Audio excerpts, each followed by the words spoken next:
Welcome back everyone to my Let's Play of Ogre Battle, March of the Black Queen. In this episode we'll be finishing up the Sharam district here.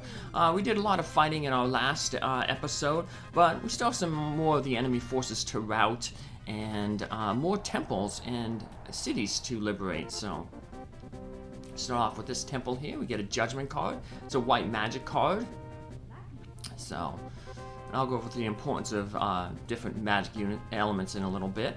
Welcome to our temple. I think you may have noticed, but it costs 3 times the deployment cost of a character to revive him. For some characters, it may be cheaper just to recruit a new character. Life is precious, but you have to watch your pocketbook. Oh, as a man of the gods, I can't believe I just said that. We don't have to worry about that because we won't be having any of our characters be defeated in this game. There's also another way to revive characters is to buy the revive item from shops. So right now it's probably cheaper to revive a character at a temple, but toward the end game, when your characters cost so much money to deploy, it's easier to, or cheaper I should say, to buy revive items at a town because they only cost 2,000 goth to buy. So we'll use one of our tarot cards here. You can only have a maximum of 14 tarot cards.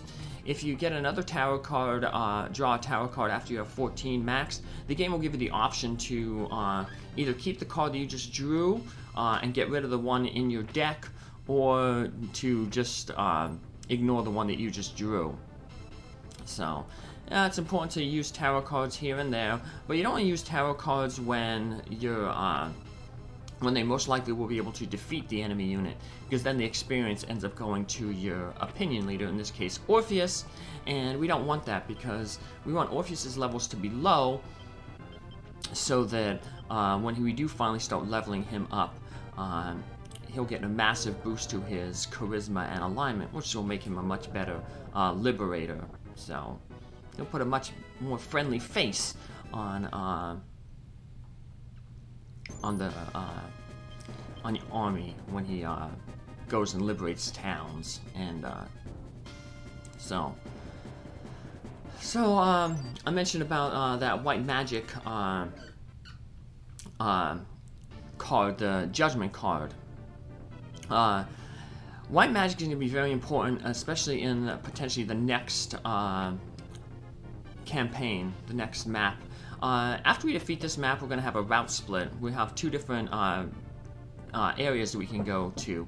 One of them, the Pilgrim's Forest, has undead monsters. Undead monsters are unique and they have 0 hit points and they can't be defeated by regular attacks. The only thing that can defeat them are some tarot cards, the Judgment card and the Sun card, white magic spells. There's not a lot of them, but like the Sylph and the Angel's missile attacks, banish attacks like Orpheus's front row attacks, white magic weapons, and the cleric's healing spells. So that's another reason why we want to have a bunch of clerics before we hit the next map, or before we fight the Pilgrim Forest. So I actually do the other map instead, the lake map instead, because I want to have as many clerics as possible for that Pilgrim Forest. Pilgrim Forest is a really, really big map.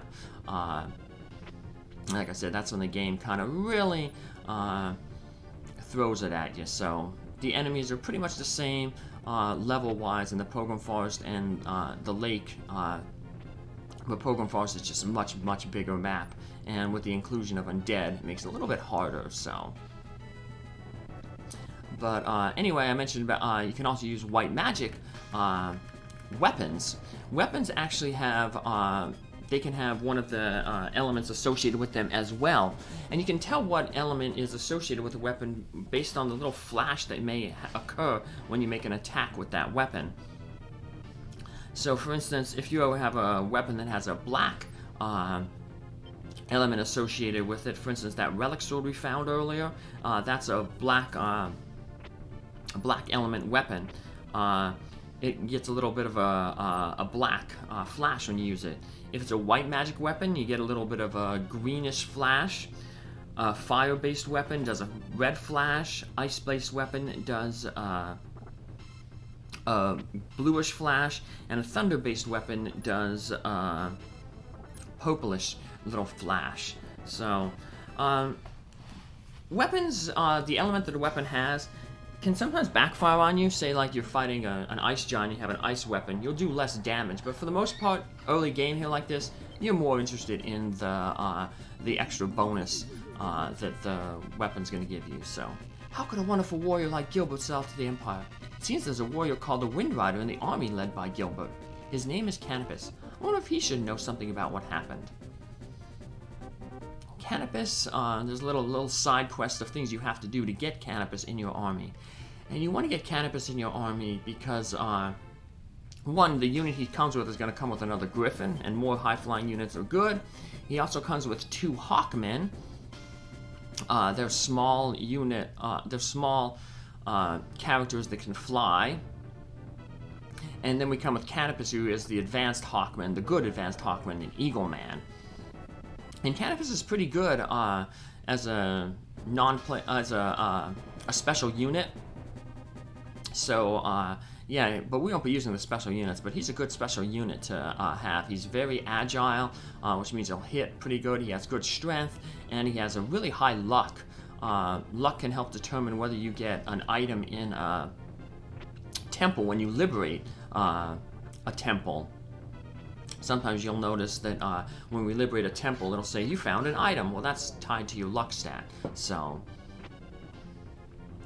you want to, have a lot of high luck units, maybe potentially liberate temples. But for the most part, we're still just mainly worried about having high alignment units. So we've got a lot of levels there.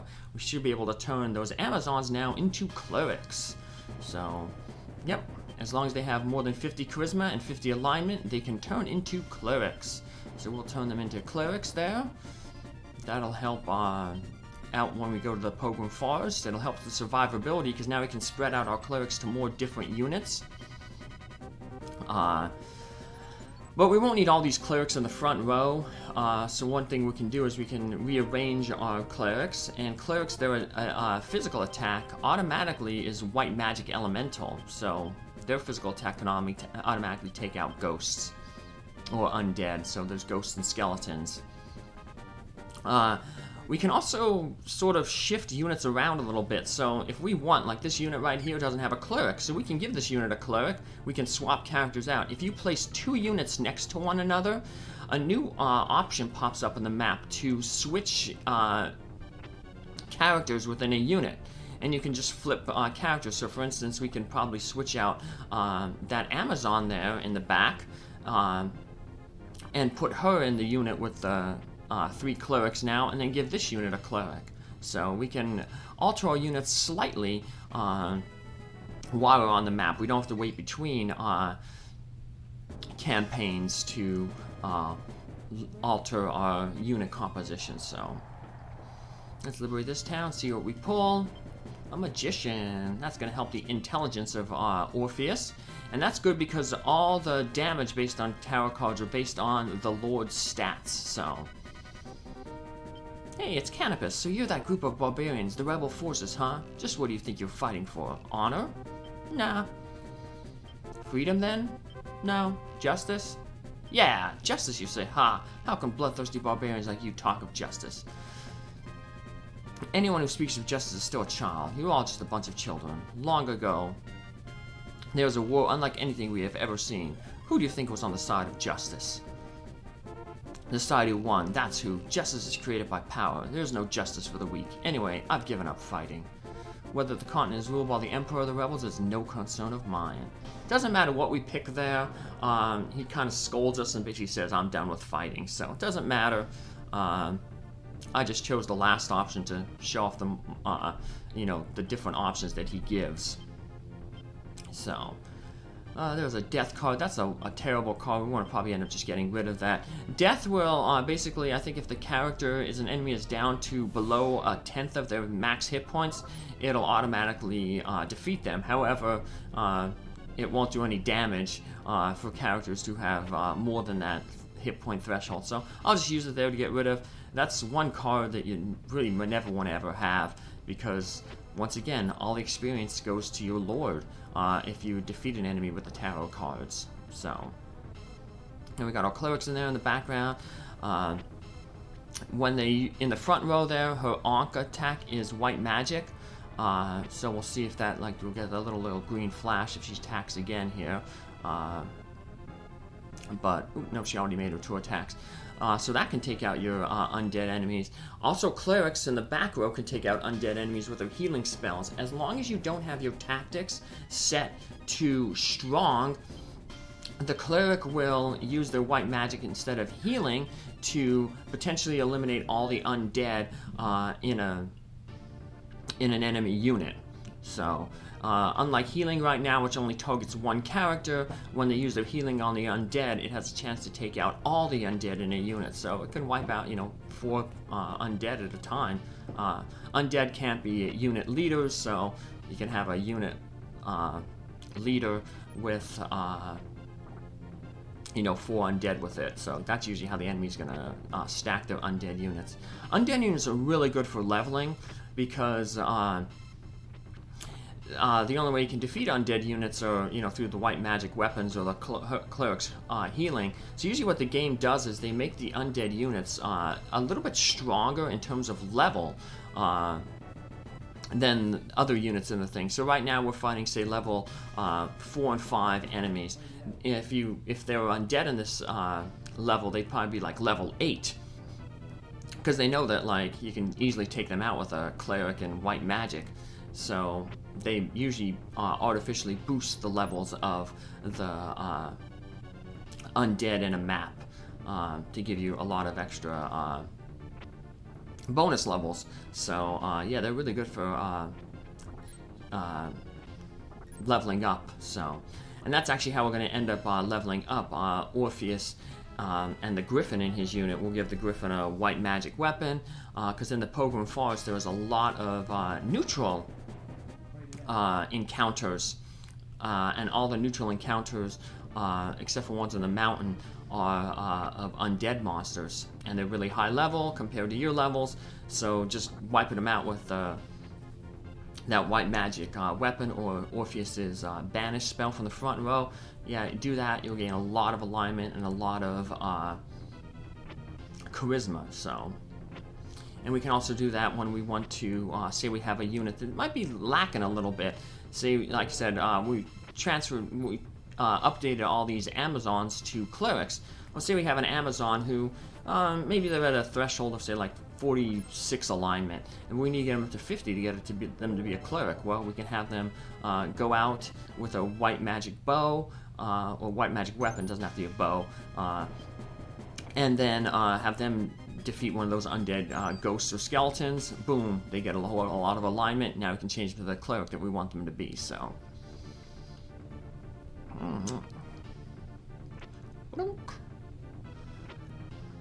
Oh, they stunned our Amazon in the back. That's the one who we want. When an enemy, you gain more experience. I think you only gain like 1 experience for just surviving a battle. But you gain more experience when you actually defeat an enemy. So it stinks that that Amazon in the back there got stunned, because she can't be hit by anything to be woken up. So she won't be able a chance to get a kill and get some extra experience and some potential alignment and charisma growth. There is a tarot card, the Temperance card, which can be used, and that removes all the negative stats. So if your party is stunned by witches, and later on there'll be the advanced Griffin class, the cockatrice can turn your characters into stone. So characters that might be turned to stone, or all the characters that are stunned by the witch's spell use a Temperance card, and it brings them right back. It makes them back to their normal status. So that was not a good fight there for our unit, but we were fighting on unfavorable terrain. So we were fighting on water, and that's a mountain unit. So that shop that the samurai is on, that's the shop that you can buy items from in this level. So, I saw up there a little bit over in the upper left corner, we see a little bit of a glance of Orpheus' unit. Like I said, he just did the first step in recruiting Canopus. we'll be following those steps then a little bit. We want to recruit Canopus in this stage, not just because he's a good character. You'd normally want him, you know, if you're using special characters, because he's a good character, but also because if you recruit Canopus, you also have the option to recruit Gilbert, who's the unit leader of this area. So remember, we were told that Gilbert was a good guy, and we'll learn why he is working for the Empire. But if we have Canopus in our party, we will be able to, convince Gilbert to also switch sides. So that's another reason why I want to pick up a Canopus. So, like I said, we have to do a little bit of things, a little bit of a certain amount of steps to get Canopus into our army. So, we've got a few more clerics there. Those fighters are also able to level up, but they're only level 4, so they'll only be able to turn into wizards, and we don't, like I said, we don't really want wizards right now. We'll wait for them to advance, so we can turn them into either knights or beast men. So, if we did turn them into wizards, you might think, well, it would be a special unit, you know, non-base unit, you'll get different stat gains. Yeah, we'll get different stat gains, but we'll gain, like, intelligence. And intelligence isn't that much important for a fighting class. We'd rather keep them in their base soldier class because they'll get a little bit more strength and a little bit more hit points than if we turn them into wizards. So that's one reason why. That's one of the few times we're not going to change a class as soon as we're able to, because as wanting them to become fighting classes, either beastmen or knights, we want to have the strength. So we'll keep them at their base fighter class for now. At least just for another level, so. Ooh, we got a luck item. We can use that as, that's a stat up item. You use that, it can increase your character's stats in the stat that it is, so. It seems Canopus has a sister. Maybe Yulia can explain why Canopus thing. So if we go back to this one town, that town where the wizard is, after we talk with Canopus, we get a little bit new dialogue there, and they mention about Canopus has a sister named Yulia, and Yulia is who we need to talk with to learn a little bit more about how we can get Canopus to fight for our rebel army. So the actual sequence is, we first have to go to Latangure, where the wizard is right now, learn about Canopus, then go to that city, Balwal, where Orpheus unit just thing where we actually had a dialogue with Canopus. And then after that, we go back to Latangard to learn about Yulia. And then we go to this hidden Roshian temple over here, at the end of this road. Remember I told you, you want to go to, if you see an empty road ending out of the middle of nowhere, you might want to visit there, so. You get an Emperor card, I'll talk about that in a sec. And here we have Yulia. I'm Yulia, sister of Canopus. Gilbert and my brother were best of friends when they were young, but when the Empire came, my brother wanted to fight to the end. And Gilbert wanted only to protect his people. They quarreled, and haven't spoken since. I'm sure that you are now strong enough to easily defeat Gilbert. Actually, that's what Gilbert wants. He's a very proud warrior. He can't forgive himself for giving in to the Empire and throwing away all he believed in. My brother knows that, but he can't bring himself to forgive Gilbert. Please, will you help save these two? Yes, thank you. Please take this Wing of Victory. This was given to them by King Gran.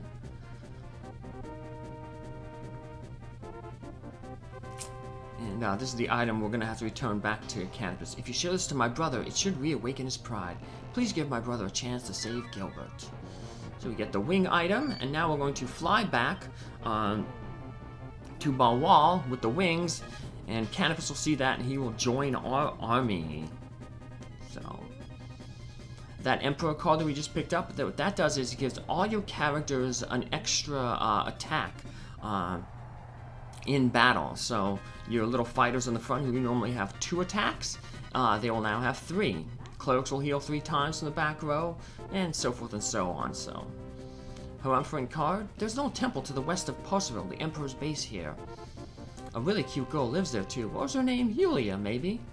Well, that gives you a little bit of a clue on what you can, that there's a hidden town, that, something hidden at the end of that road. There's also that big clearing there in the forest. Why would there be a clearing in a forest? Unless there's a hidden city there. So yep, there's a hidden city there. We're gonna go there, liberate it. So, gotta pay attention to the map. Or just watch my videos and then I'll show you all the hidden cities and treasures are. And what do we get here? The Humphrey card puts all enemy units to sleep. So, another judgment card. Another white magic card. It's good for a lot of bosses, because a lot of bosses tend to be evil. Gilbert seems worried as to whether the rebels are really strong enough to defeat the Empire. I'm sure he's watching you closely. He hasn't really become a pawn of the Empire. He's just afraid that the people of Sharon will be hurt if he helps you. Put yourself in his position and try to help him if you can.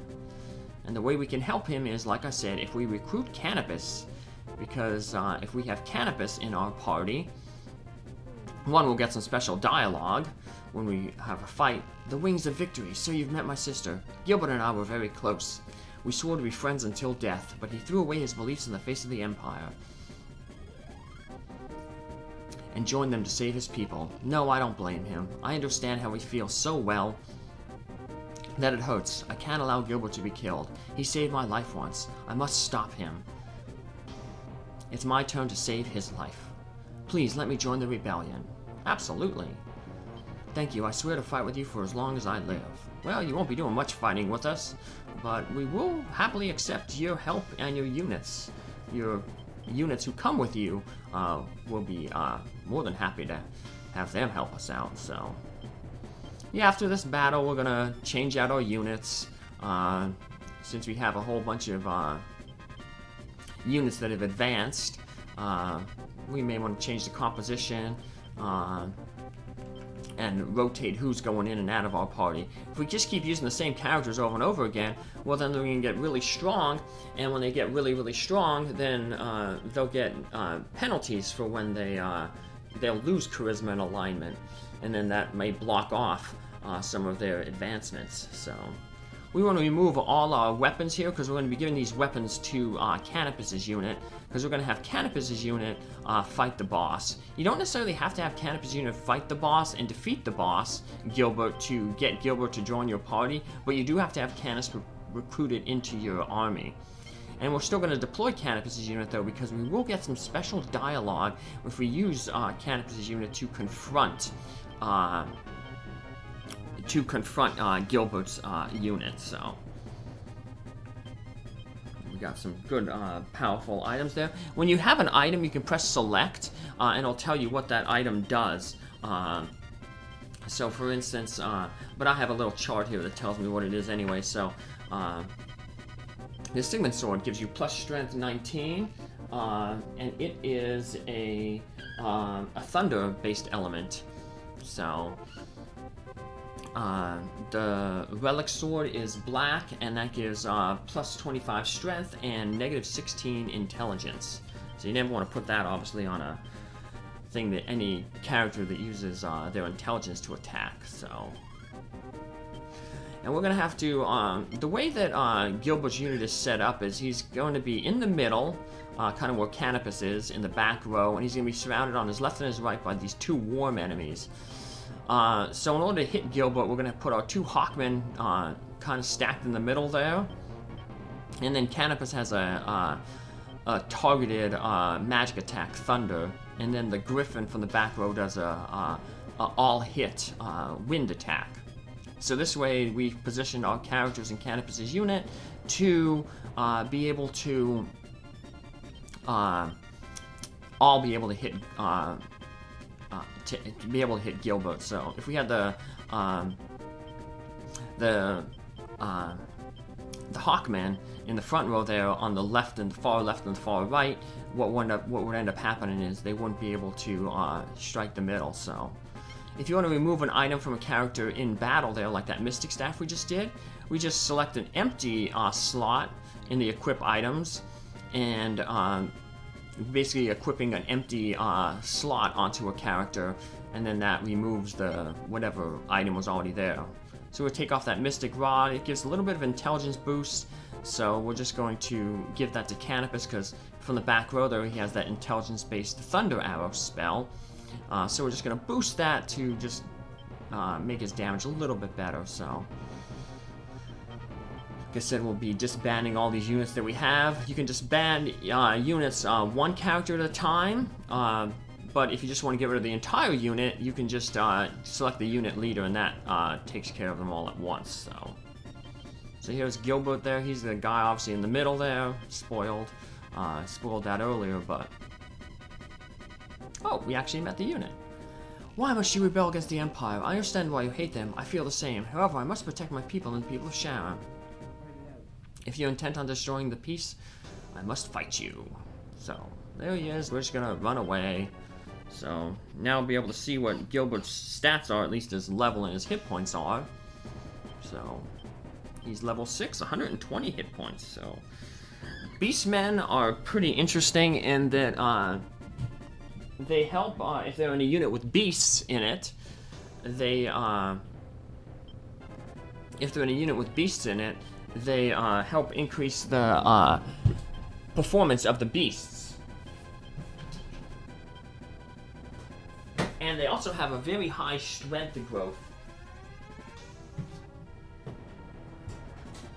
compared to some of the other melee classes. So that's one reason why you may want to have a few Beastmen. And Beastmen also, they can turn to a special item. The Stone of Dragos can turn into Dragoneers, which kind of bestow similar benefits on dragons. So as you see, we put a Hawkman there in the middle, so now they're able to reach Gilbert. So let's see, are we able to take him out? Yes, we did. Thankfully to those weapons, we take him out, and we'll get some special dialogue here. I had thought that to stop fighting the Empire was the best thing for my land. However, I now see that a false peace is not a peace at all. It's just a lie. Wait, everyone. Gilbert didn't bow to the Empire because he wanted to. Please understand his side of the story. If we say yes, you forgive me. Thank you. I pledge my life to you, Orpheus. And we get Gilbert, and he will come with 2 of those worm characters. And worms are probably the best high flyers in the game because they can carry the most type of units. So they can actually carry like a big heavy dragon and still give them the high fly movement type where griffins can't. So yep, they're the highest carrying units. So we'll save our game here. And we just check out some of our units there. Say we have Gilbert there as the number 2 unit. He comes with those 2 worms. We're putting them to good use. And then we'll just be disbanding the rest of our units because we're going to reformat our entire army. Normally you want to reformat your entire army usually after every so many stages, just to be able to rotate different characters in and out, and also to check on the advancement of your your army. So we'll be doing that. We'll be adding a flying character back to Orpheus. We'll check out all the different ones that we have available, put the best, highest alignment one with him, and then we'll go back to Sharon District and revisit all the towns. Take care. Have a good one. Thanks for following along. Have a good day. Bye.